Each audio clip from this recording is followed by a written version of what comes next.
Sormayın neden bu durgunluğum, görmeden uyutu yaralarımı.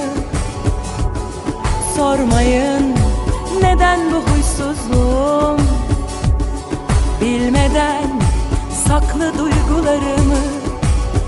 Çok mu dertsiz duruyorum uzaktan bakınca, çok mu kalender sandınız dert anlatmayınca? Çok mu dertsiz duruyorum uzaktan bakınca, çok mu kalender sandınız dert anlatmayınca? Gamsız hayat herkese başkasına garip oyunlarını, gamsız hayat herkese başka kurar kahve tuzaklarını. Gamsız hayat herkese başka sorar geçmiş hesaplarını. Gamsız hayat herkesi başka yorar, görmez gözünün yaşını.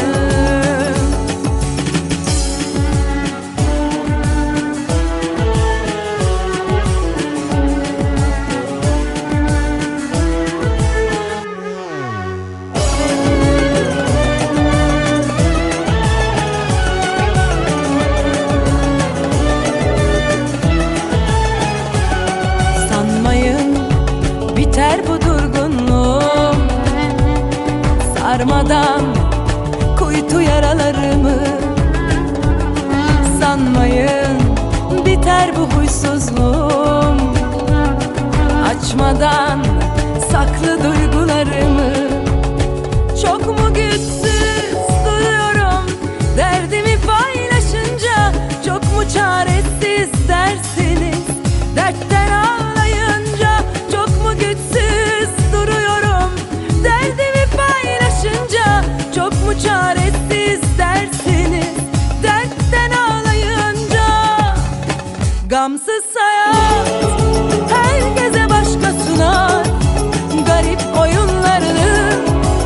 Gamsız hayat herkese başka kurar kahve tuzaklarını.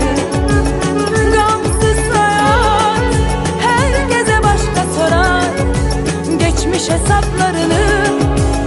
Gamsız hayat herkesi başka yorar, görmez gözünün yaşını.